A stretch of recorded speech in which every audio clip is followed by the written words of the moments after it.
I'm Rebecca Thompson, and I'm 28 years old.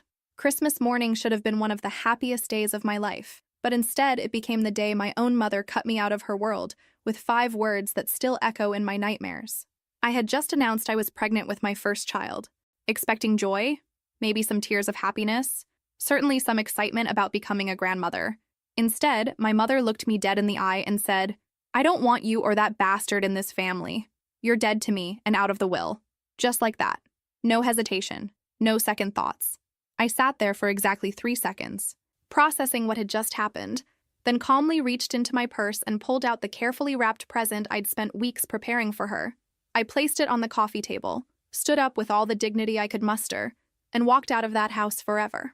What my mother didn't know was that inside that innocent-looking Christmas box was something that would change everything between us. Where are you watching from today? Drop your location in the comments below and hit that like and subscribe button if you've ever felt completely betrayed by family during what should have been a celebration. You'll definitely want to stick around for what happened next.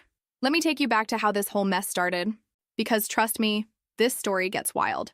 3 years ago, I was living what I thought was a pretty normal life.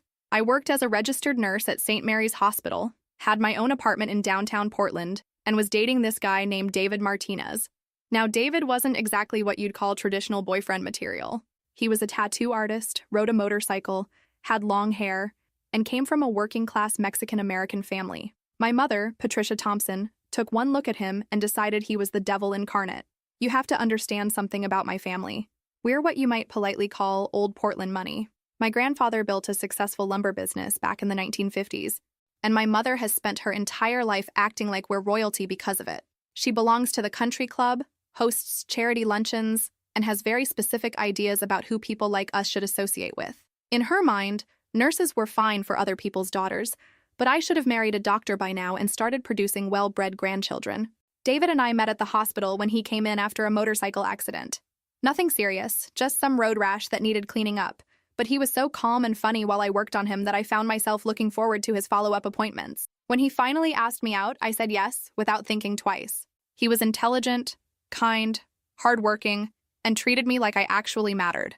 After dating guys who saw me as arm candy or a stepping stone to my family's money, David's genuine interest in who I was as a person felt revolutionary.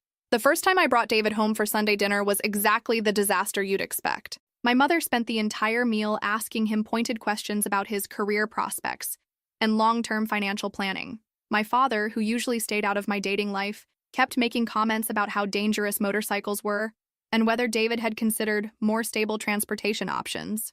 Meanwhile, my younger brother Michael, who was 25 and still living in my parents' basement while finding himself, sat there smirking like he was watching a comedy show. David handled it all with incredible grace. He answered every question honestly, talked about his plans to open his own shop, and even complimented my mother's cooking. But I could see the calculation happening in her eyes. This wasn't the son-in-law she'd envisioned for her investment portfolio. I mean, her family. After David left, Mom cornered me in the kitchen while I was loading the dishwasher. "Rebecca, honey, I'm sure he's a nice enough person, but you have to think about your future. What kind of life can a tattoo artist really provide? What would our friends think? What about children's college funds and retirement planning?" I reminded her that I had my own career and could contribute to any future financial planning, but she waved that away like it was irrelevant. "Nursing is a lovely profession, dear, but it's not a lifestyle. You need a husband who can support you properly." The criticism became a constant background noise in our family interactions. Every phone call somehow circled back to David's shortcomings. Every family gathering included subtle digs about my phase and when I was going to settle down with someone appropriate. My brother Michael, who had never held a job for longer than 6 months and whose idea of ambition was reaching the next level in whatever video game he was obsessing over, somehow felt entitled to lecture me about David's lack of direction. The breaking point came when David proposed. He didn't do it at some fancy restaurant or make some grand gesture that would photograph well for social media. Instead, he proposed on a Tuesday evening while we were cooking dinner together in my apartment. He'd been telling me about his day, something funny that happened at the shop, and then suddenly got quiet and said, "Becca, I can't imagine my life without you in it. Will you marry me?" The ring wasn't huge or ridiculously expensive, but it was perfect. He'd designed it himself, incorporating elements that represented both of us. It was thoughtful, personal, and absolutely beautiful. I said yes immediately, not because I needed to think about it, but because I'd never been more certain of anything in my life. When I called my parents to share the news, you'd have thought I announced I was joining a cult. My mother went completely silent for about 10 seconds, then launched into a speech about how I was making a mistake I'd regret for the rest of my life. She actually used the phrase throwing away my potential as if my worth as a human being was somehow tied to the income bracket of my husband. My father was marginally more diplomatic, but not by much. He asked if we'd considered a long engagement to make sure this was really what I wanted. Even Michael got on the phone to share his wisdom about how marriage was a big step, and maybe I should date around more before settling down. This from a guy who hadn't had a girlfriend longer than 3 weeks since high school. But the real nuclear explosion came when we announced the pregnancy 6 months after the wedding. David and I had planned to wait a year or two, but sometimes life has other ideas. We were excited, maybe a little nervous about the timing, but genuinely thrilled about starting a family together. I decided to tell my parents in person, thinking maybe the reality of becoming grandparents would soften their attitude toward David. I was so naive. I actually thought this might be the moment they finally accepted him as part of the family. I mean, this was their first grandchild we were talking about. Surely that would matter more than their prejudices about his background. I should have known better. My mother's reaction to the pregnancy news was even worse than her response to the engagement. She didn't congratulate me. She didn't ask about due dates or baby names or whether I needed anything. Instead, she immediately started calculating how this would affect the family's reputation and whether people would think I had to get married. The fact that we'd been married for 6 months seemed irrelevant to her. In her mind, pregnancy meant scandal, especially when the father didn't meet her social standards. She actually suggested I should consider other options, which I shut down immediately. Have you ever experienced complete family rejection during what should have been a happy moment? Let me know in the comments, because I'm starting to think toxic families are more common than we admit. The months leading up to Christmas were increasingly tense. My mother made it clear that David wasn't welcome at family events, which meant I stopped attending them too. She'd call me occasionally to check in, but every conversation became an opportunity to criticize my choices and predict doom for my marriage. Meanwhile, Michael continued living in their basement, contributing absolutely nothing to society but somehow maintaining his position as the golden child who could do no wrong. The double standard was infuriating, but I'd learned to expect it. David's family, on the other hand, embraced me completely. His parents, Maria and Carlos, welcomed me into their home like I'd always belonged there. They were excited about the baby, constantly asking how I was feeling and whether we needed anything. His sister Rosa took me shopping for maternity clothes and baby supplies. They made me feel like family in a way my actual family never had. The contrast was stark and painful. Here were people who barely knew me treating me with more love and respect than I'd ever received from the people who were supposed to love me unconditionally. As Christmas approached, I made one last attempt to bridge the gap. I called my mother and asked if we could spend Christmas morning together as a family. I thought maybe the holiday spirit, combined with the fact that I was now obviously pregnant and glowing with happiness, might soften her heart. She agreed, but with conditions. David wasn't invited. This was to be a family-only celebration, and apparently my husband of 8 months didn't qualify as family. I almost declined, but something made me accept. Maybe I needed to see for myself just how far she was willing to take this rejection. I spent days preparing the perfect Christmas gift for her. Not just any gift, but something that would communicate everything I couldn't say out loud. Something that would make my position crystal clear, while maintaining the dignity she'd never shown me. Christmas morning arrived gray and drizzly. Typical Portland December weather. I drove to my childhood home with that carefully wrapped present on the passenger seat, my heart pounding with anticipation. This wasn't going to be a typical holiday exchange of sweaters and gift cards. This was going to be a reckoning. The house looked exactly the same as it had throughout my childhood.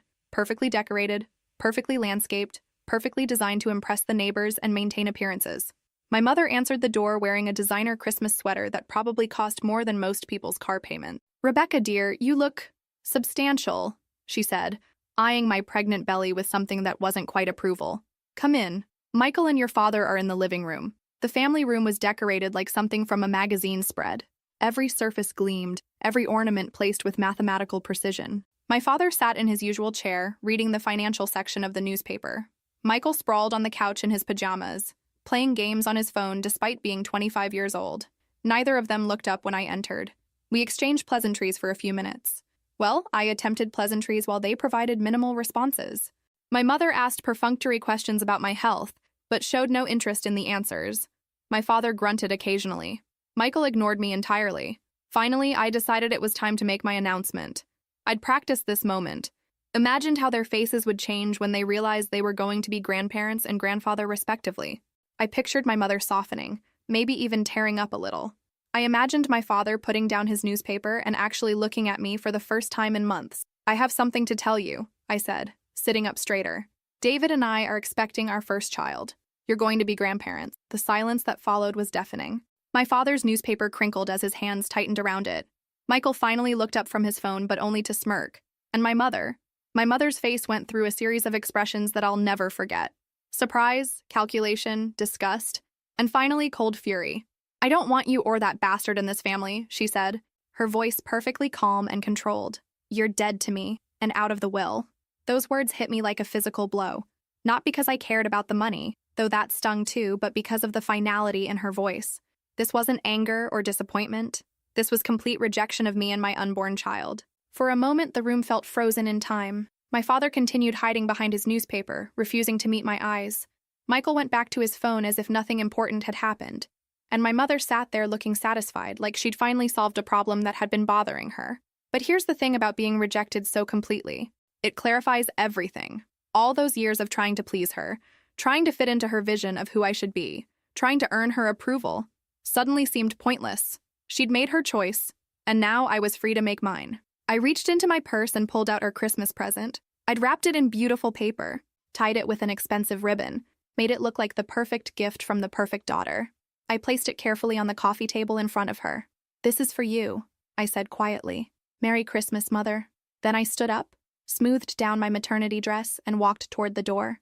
Behind me, I heard my mother's voice, suddenly uncertain. "Rebecca, don't be dramatic. We can discuss this like adults." But I was done discussing anything with people who had already made up their minds about me. I walked out of that house knowing I would never return as their daughter, begging for acceptance. When I came back, it would be on my terms. What I didn't see, but heard about later, was what happened when she opened that box. According to Michael, who called me 3 hours later in a panic, my mother started screaming the moment she lifted the lid. She screamed so loud that the neighbors called the police thinking someone was being murdered. Inside that beautiful Christmas box was a single ultrasound photo of her grandchild, and a handwritten note that read, "This is the grandchild you'll never know. Merry Christmas from the family you rejected." The screaming continued for nearly 20 minutes. The phone call from Michael came exactly 3 hours and 14 minutes after I walked out of that house. I was sitting in my car in the hospital parking lot trying to process what had just happened when my phone rang. His voice was shaky, almost panicked, which was unusual for someone who normally couldn't be bothered to show emotion about anything. "Rebecca, what the hell did you put in that box?" he asked without even saying hello. "Mom's been screaming for 20 minutes straight. Dad called 911 because he thought she was having a heart attack. The neighbors are all outside trying to figure out what's going on. She won't stop saying the baby over and over again." I felt a cold satisfaction settling in my chest. I put exactly what she deserved. Michael. A reminder of what her choices cost her. What does that even mean? She's completely losing it. Dad's trying to get her to take one of her anxiety pills, but she won't listen to anyone. She keeps staring at this ultrasound picture and crying. I've never seen her like this. Maybe she should have thought about that before she decided to cut her pregnant daughter out of the family, I replied calmly. "Did you think there wouldn't be consequences for treating people like garbage?" There was silence on the other end, then Michael's voice came back smaller, uncertain. "Look, I know things got heated in there, but maybe if you came back and talked to her when she calms down." I almost laughed. Almost. "Michael, she didn't get heated. She didn't say something in anger that she'll regret later. She looked me in the eye and told me I was dead to her. She told me my unborn child was a bastard. That's not something you take back with an apology and a family dinner." "But your family," he said weakly, and I could hear how hollow those words sounded even to him. "No, I was family. Now I'm just the daughter who finally stopped pretending that love should hurt this much." I ended the call and turned off my phone. What do you think will happen next? Will Rebecca's mother try to fix things? Or will this family split become permanent? Drop your predictions in the comments below. David found me 2 hours later, still sitting in that parking lot. He didn't ask questions, just got in the passenger seat and held my hand while I told him everything that had happened. When I finished, he was quiet for a long moment. "I'm sorry," he said finally. "I'm sorry that my existence in your life cost you your family." That's when I started crying. Not for my mother's rejection or my father's cowardice or Michael's indifference, but because this amazing man was apologizing for something that wasn't his fault. "Don't you dare blame yourself for their bigotry." I managed through the tears. "You didn't cost me my family. They chose to throw me away rather than accept that I found someone who actually loves me.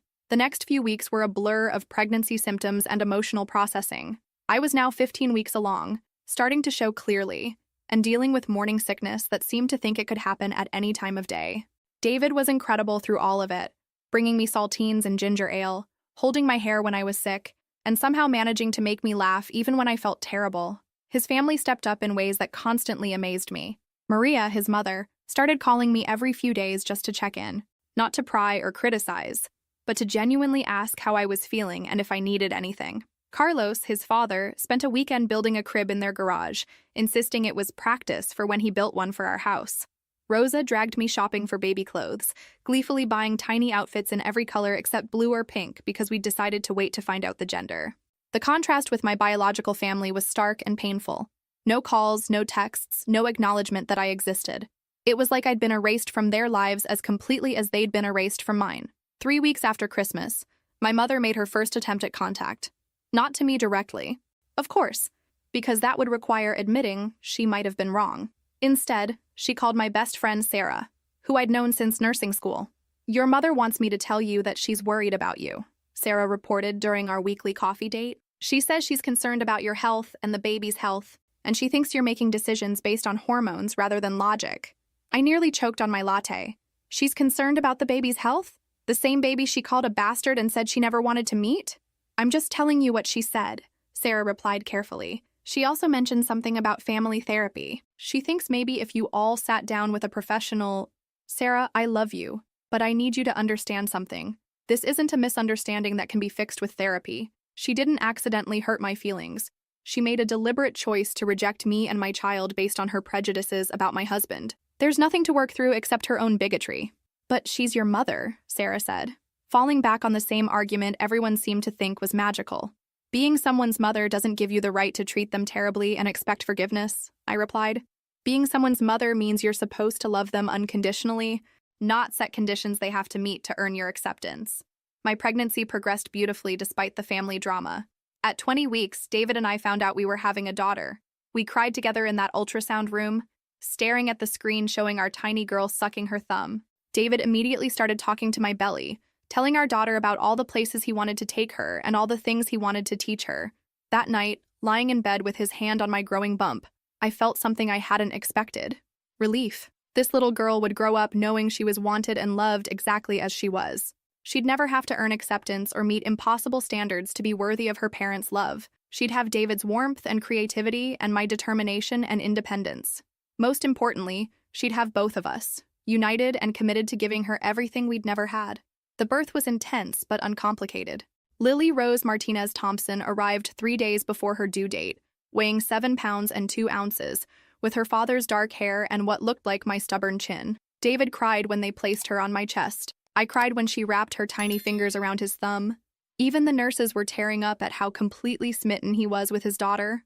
The first few months of Lily's life were exhausting and magical in equal measure. David threw himself into fatherhood with the same passion he brought to everything else. He learned to change diapers with the precision of a surgeon, figured out how to make bottles one-handed while holding a fussy baby, and somehow managed to function on 3 hours of sleep while still working full-time to support us. I took my full maternity leave, something I'd never imagined I'd be able to afford. But David's tattoo shop had taken off beyond our wildest expectations.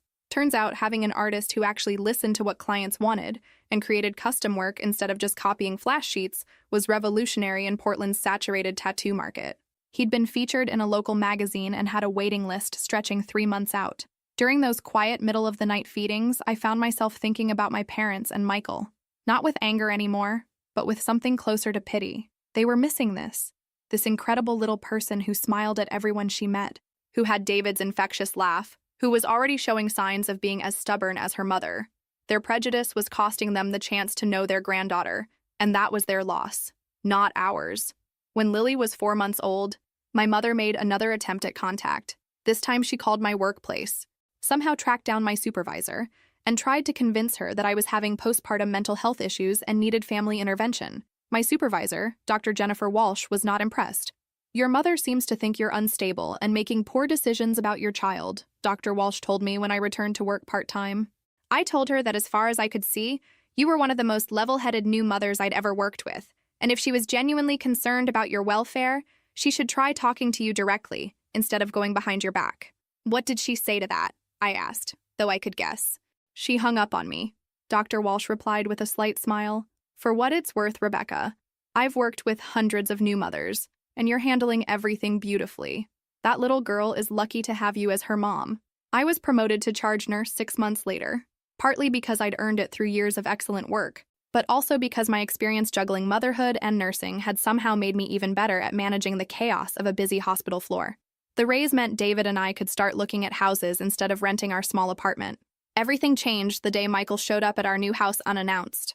Lily was 8 months old, crawling everywhere and getting into everything, when I heard the doorbell ring. David was at work, and I was on my day off, so I answered the door with Lily on my hip. Michael looked terrible. Thinner than I'd ever seen him, stubble covering his usually clean-shaven face, wearing clothes that looked like he'd slept in them. But what shocked me most was the expression on his face when he saw Lily, pure wonder, followed immediately by something that looked like grief. "Oh my God," he whispered. "She's beautiful. She looks just like you did when you were a baby." I didn't invite him in, but I didn't slam the door either. "What do you want, Michael?" "I need to tell you something," he said, not taking his eyes off Lily, who was staring at him with curious baby intensity. "About Mom and Dad, about what's been happening since you left. If this is some attempt to guilt me into reconciling—" "No," he said quickly. "It's not that. Rebecca, they're getting divorced." That stopped me cold. My parents had been married for 32 years. They'd built their entire identity around being the perfect couple with the perfect life. "What are you talking about?"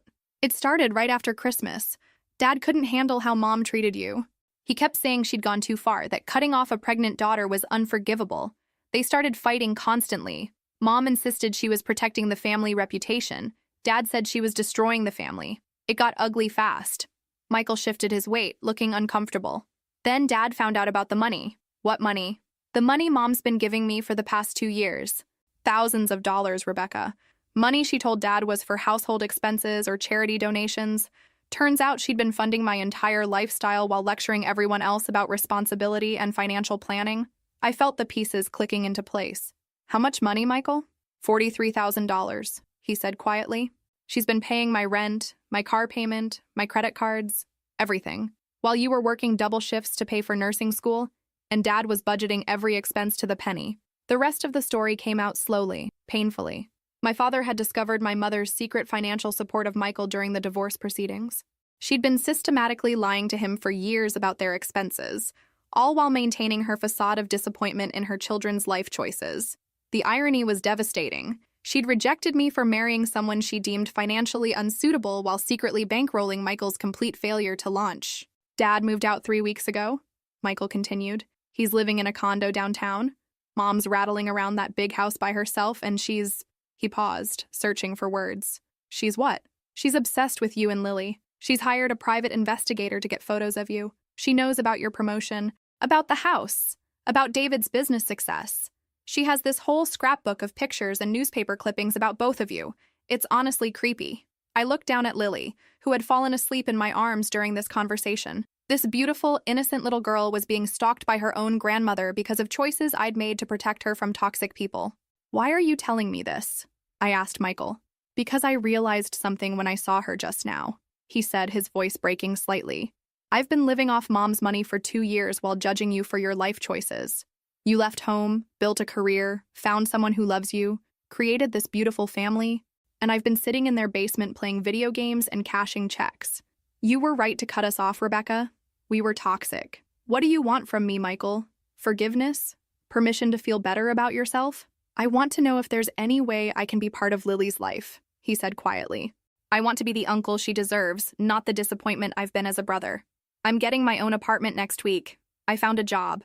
I'm finally growing up, and I'd like to do it with some connection to my family that doesn't involve lies and manipulation." I studied my brother's face, looking for signs of the manipulation I'd grown up with. Instead, I saw genuine remorse and something I'd never seen from him before: accountability. "You can start by respecting my boundaries," I said finally.